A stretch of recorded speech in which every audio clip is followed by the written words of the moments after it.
Coming to you from Orange County, California, this is the JuggLife podcast with Max Ada and Chad Wesley Smith.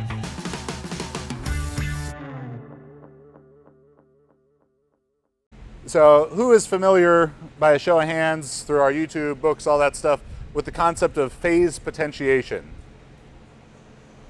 All right, so phase potentiation is a fancy way for me to sound smarter than I am by just saying using one part of training to improve the potential of the next part of training. And this has to happen in a logical, strategic sequence. And the way that we do that is hypertrophy training, so training to build bigger muscles.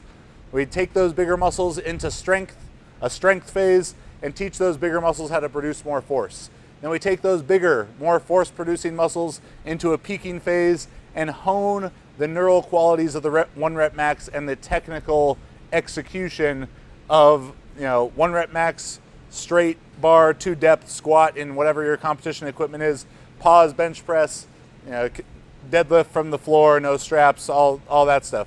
How you do it in the meet. So through those phases, there's some considerations to make about how you choose your exercises that are better suited for each part.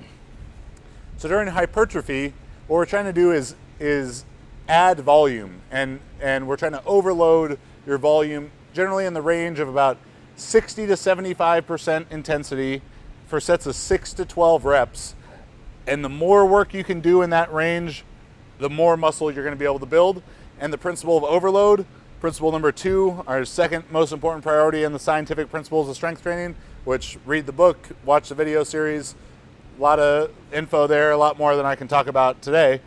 But principle of overload dictates that training must be challenging enough, stimulating enough to drive adaptation. So heavy enough to cause strength increases, voluminous enough to cause muscle gain, and that it must get harder over time.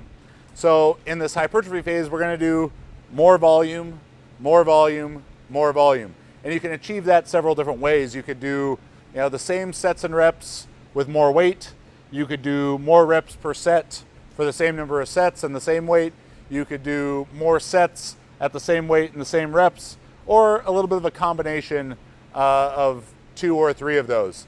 I prefer not to just add reps per set, as that's you could run into a problem of fatigue management where you're training too close to failure too soon, or you could get into training, sets of 15, 20 reps, which while still very useful for muscle building, are maybe too general for powerlifting, or maybe too fatiguing, and might run into an issue of training more for muscular endurance than just for muscle size. So we want to stay in that 6 to 12 rep sweet spot for the most part. And there are exercises, for the squat particularly, that are better suited to training more volume, particularly when you consider, and I feel myself saying particularly a lot of times here. He's just self-conscious about that. All right used to be the one. There's a video where I say all right because with a crowd like this, I'd say whatever thought I'm thinking is all right, and looking for yes, that is all right, or no, what the fuck are you talking about? There's a video I say it 46 times in 15 minutes because I treat the camera like I'm talking to a person. I try and do it like that. So I was checking with the camera every time. All right. All right. He thought the camera was Matthew McConaughey at the same time. I'm convinced that Matthew McConaughey in that movie, he didn't even know that they were making a movie. That's just him, and he just kind of wandered onto the set. What y'all doing over here? What are all these cameras for? And all right, I digress.